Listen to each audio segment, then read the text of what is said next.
Okay, it says we're live. We did it. Hey, everybody, it's Lisa Blaisdell. Happy Monday. I am so excited and honored to share with you someone who is truly one of my dearest, most precious friends in my life. If I have to get like stuck in a foxhole, I want to be with this woman right here.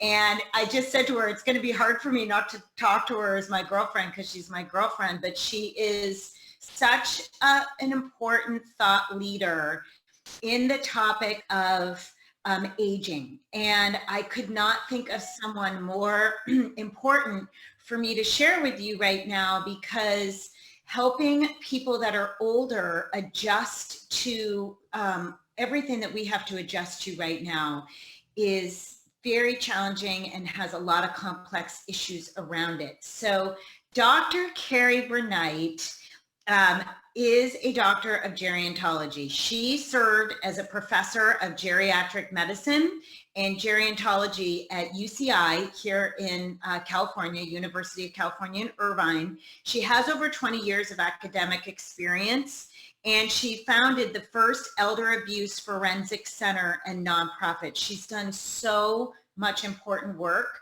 in the topic of elder abuse, and we could talk about that for hours. She was also awarded the U.S. Attorney General Award and now serves as the chief gerontologist for a company called GrandPad, which we're going to talk about, where every day she's working to eradicate loneliness in older adults. She's been on countless news interviews, podcasts. She's been on The Doctors. A lot of you guys know that particular show.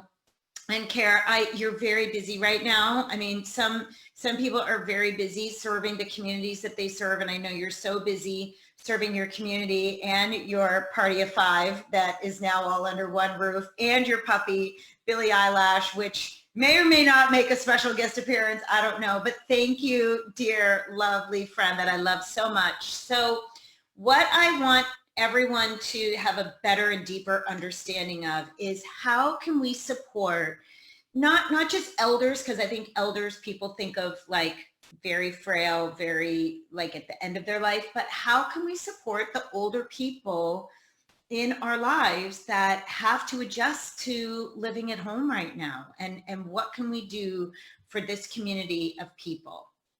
Well, I'm so grateful, and I feel the exact same way about you, Lisa. I'm so grateful for what you're doing and getting the word out about health. And you're exactly right that older people are really people, and it's just how right now we can all connect with one another. So I was trying to think about how to make this succinct. And so I thought about a 5-step approach.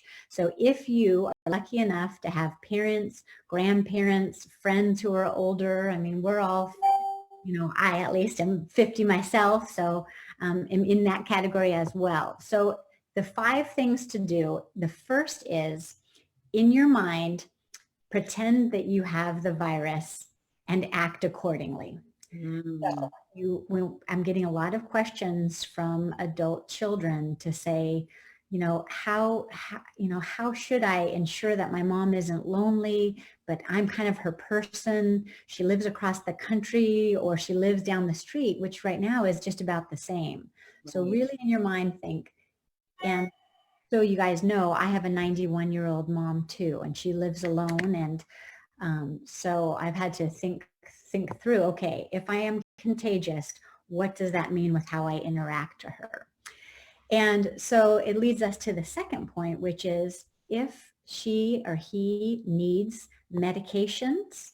My mom is currently on 14 different medications, sadly, despite me being against medications generally, but she also then is reliant on me for the food that comes in. And so again, with that, that's just like we've all been doing in terms of really gloving up and in terms of ensuring that when you go to the pharmacy that you're incredibly careful when you're there, and thinking about even aerosol particles, which we're learning more about, that still linger in the air.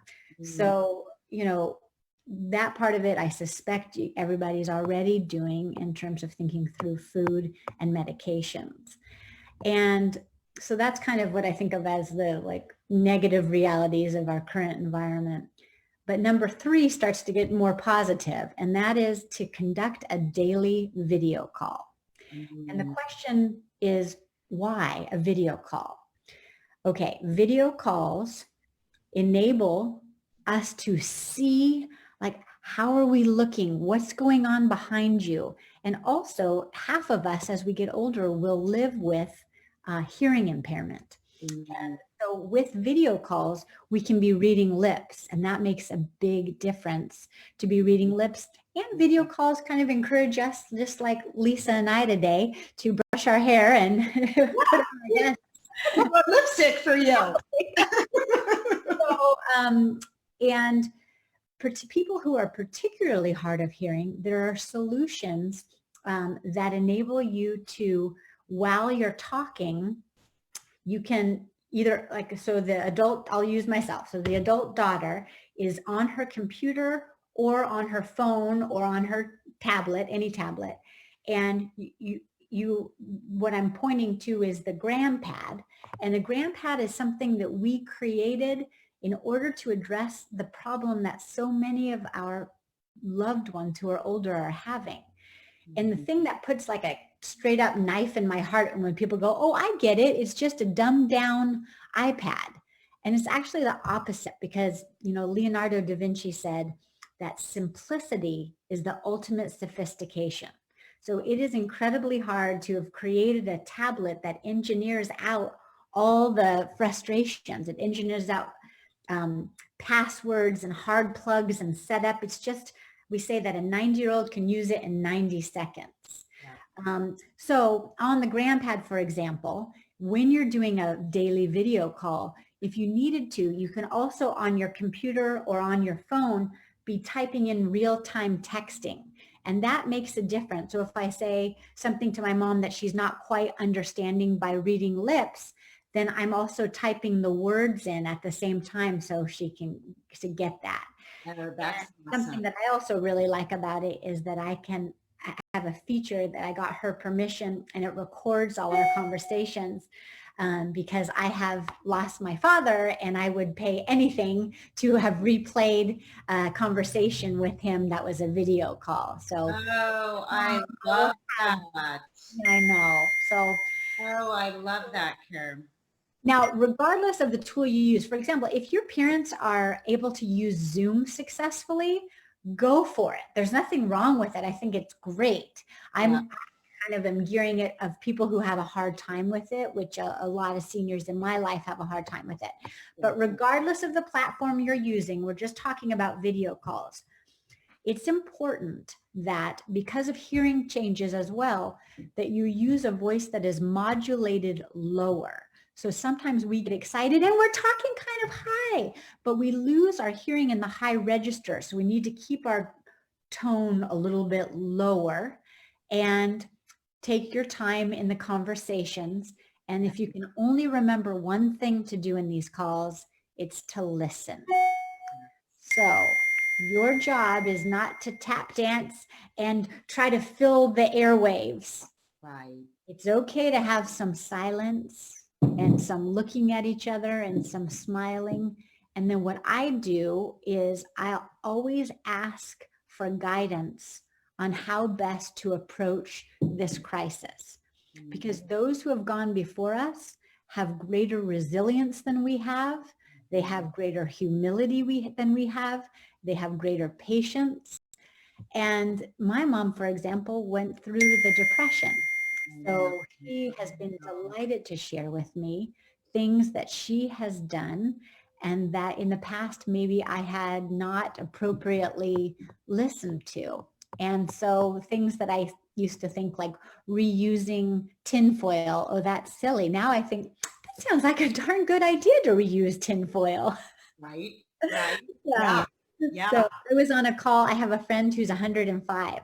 And he and I were on a GramPad call yesterday, and he was telling me how the inside of the cereal box has a special kind of paper. I forgot what he called it.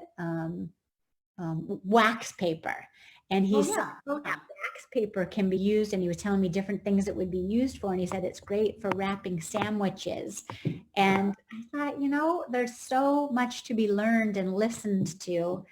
And it's not just to our benefit, but it's to the benefit of our older loved ones to be able to share this wisdom. Yeah. So you're going slow, you're listening, you're asking for advice, you're providing reassurance. So there's a wonderful book by Wendy Lustbader called Dilemmas of Dependency. And it talks about how difficult it is to learn to receive, because we in our society are rewarded for being givers, like, I'll help you, I'll do it, so that we hate that feeling of being receivers. Right. And so on the one hand, we need to learn to receive, and it's a joy to enable other people to give, and then also to put older adults in the position of being givers. And we're not just worried about our older loved ones. Our older loved ones are worried about us.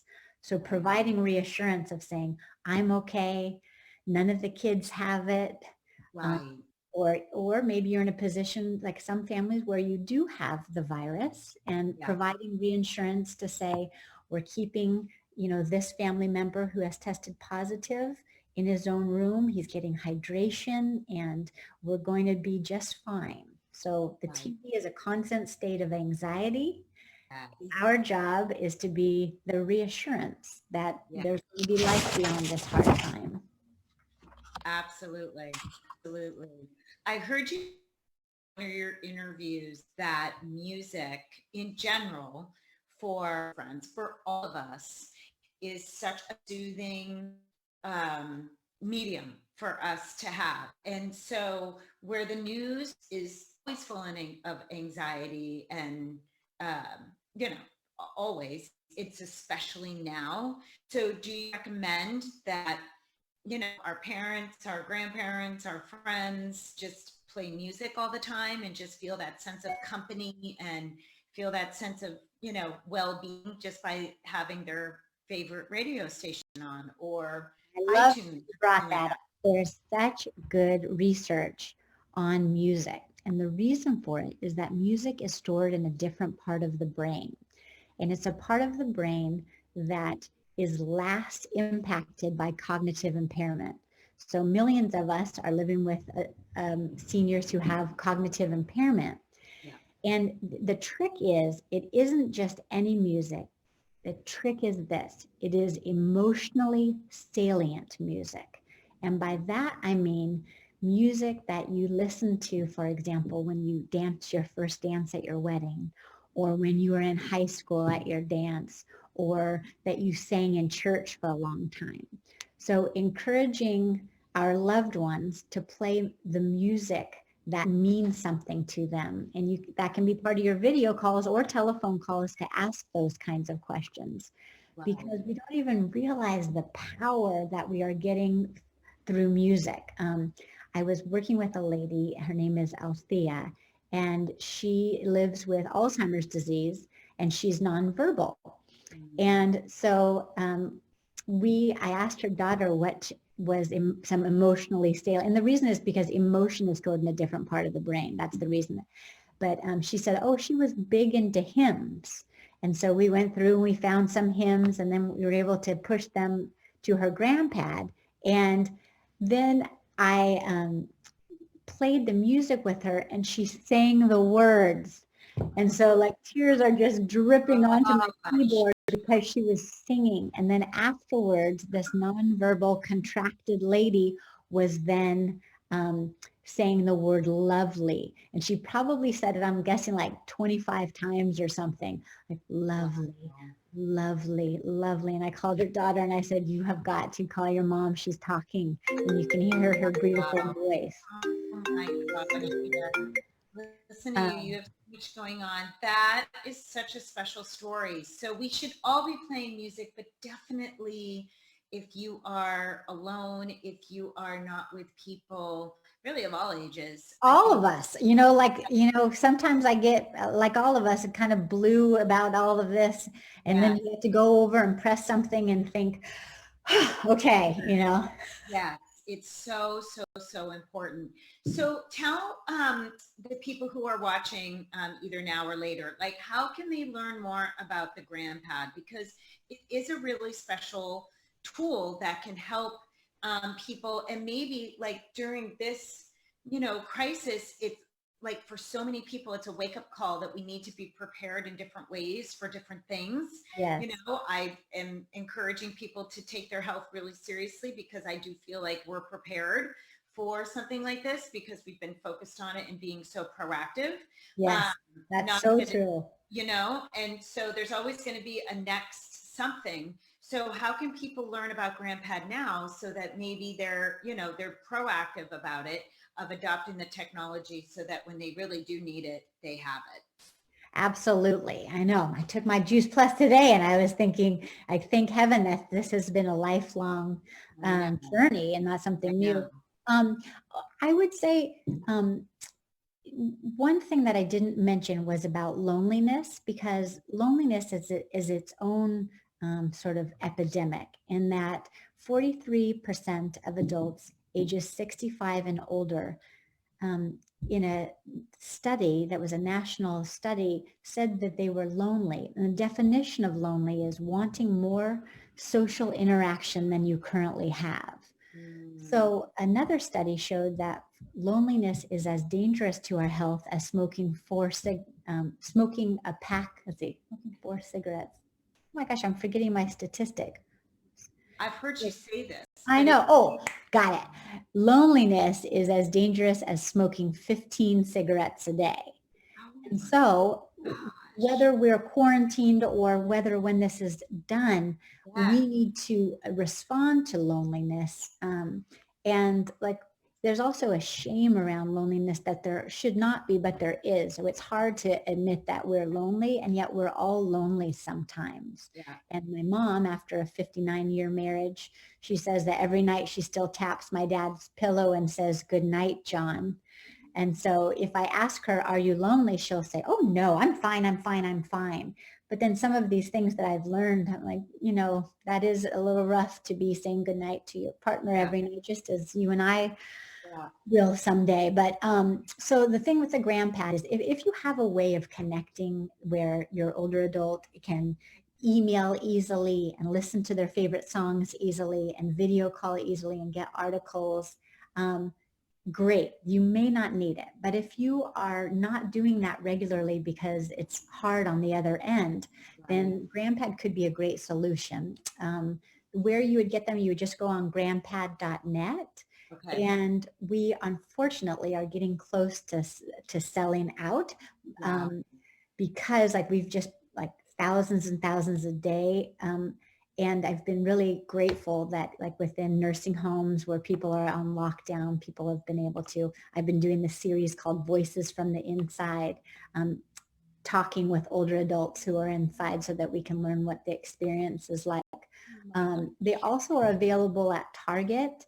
Okay. Okay. And I don't Okay. really recommend going to Target, but maybe you could go No. online. Right. And the price of it, it's a membership, it's a subscription. And what we tried really hard not to make it so that you were locked into a contract, because we've all gotten locked into contracts. So this is Right. you can try it, and if it's not for you, you could, after a month, you'd be fine. So Right. it's $40 a month, which includes your email, phone, unlimited data, and everything that you could need. There's no additional. And then the initial purchase is $250. That's very Um, and reasonable, I so for think. some people that is doable, and some people, they simply haven't the funds. We have a lot of older adults who are in real poverty situations. And Mm, so that's something we've been really trying to work on. And I would welcome anybody's input on how ultimately, we could even have like no. government paying for ways. And Yeah. then with telemedicine, it's going to be really important. So we're doing a study at UCSF right now in San Francisco about using it to talk with your doctor. And that has really been successful and hopeful to how it will be in the future. Yes. Oh my gosh, Kara, I love this. No, I think it's such an important piece of technology, and I'm not surprised that they're flying off the shelves right now. Yeah, I'm like, oh, get some more, please. And I think they will. It was just a little Good. bit of a slowdown because when China did their lockdown, we had Right. some pieces that we got from there, and then we assembled them and do them in the US. Yeah. But anyway, and on a larger level, I think use what you have. So let's say, like, we all have telephones, and telephones can be a wonderful way. So don't let anything like, oh, I don't have this equipment. Call every single day and Yeah. listen and laugh and reassure and maybe, pray together. Maybe, you could mail pictures, and the pictures can be a good source. And then also if they have Zoom technology or email already, then you can be sending pictures that way. The GrandPad, we have a feature that like every picture that I take, it goes automatically to my mom's GrandPad, and then those pictures scroll up, and then she can touch it, and then she can make a voice comment, and then it goes to my whole family because there's a companion app. So like we send the most ridiculous pictures that you really wouldn't want to post on Instagram or Facebook because it's like Right. so kind of boring. But to my mom, she like, oh, look, you're serving squash tonight. That's great. Great, Kara. It's like, oh, look, the puppy peed in the house. Exactly. And funny you should say that because we are regressing with my sweet puppy. She seems to be peeing more places now. Oh boy, she feels the stress too. I mean, they all do. I I know. know, I know.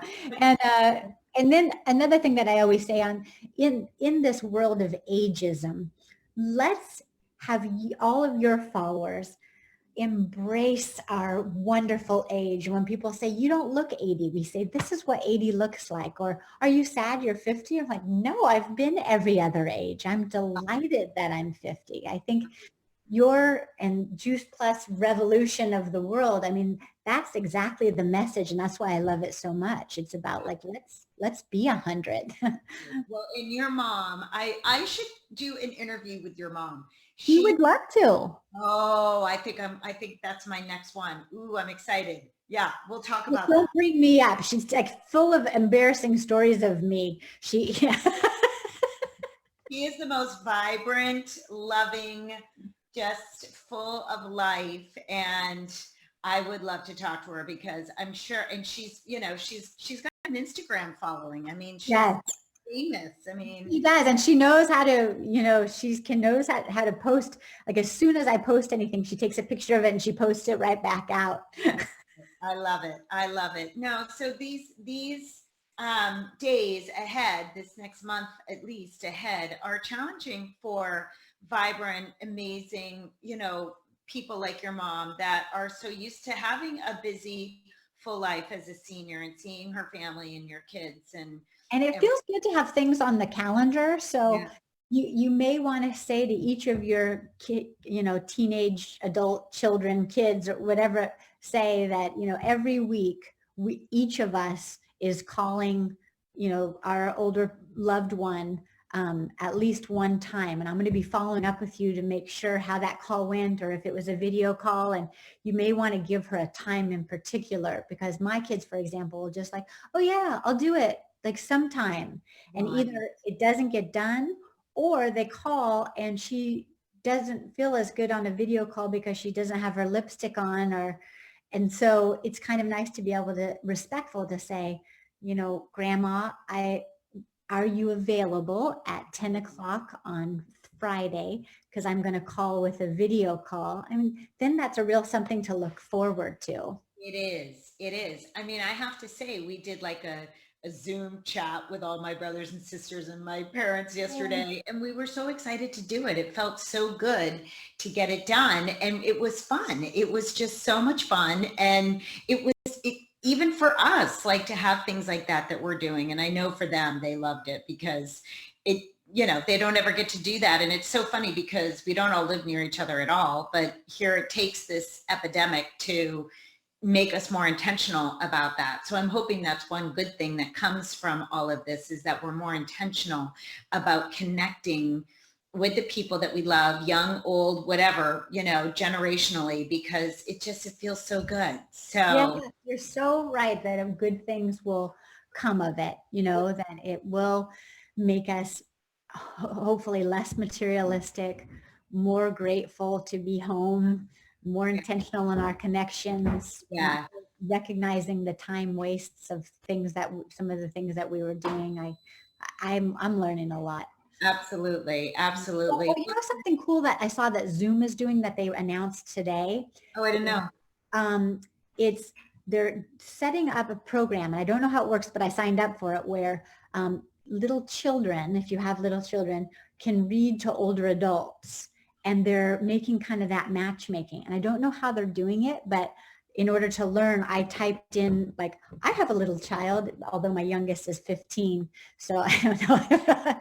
But it's something that people could look into, because we need to find more solutions for pen pals and Yes. you know, I love that. Well, as we learn about that, we'll share with each other, and then I'll share with my community too. perfect. And these are the kind of messages I get. This Stop. just came in fresh from one of my children. That Okay. is, Well, at the same time, I just got this. Well, oh, it's on my phone. Here, do you mind using AirPods? About to start class.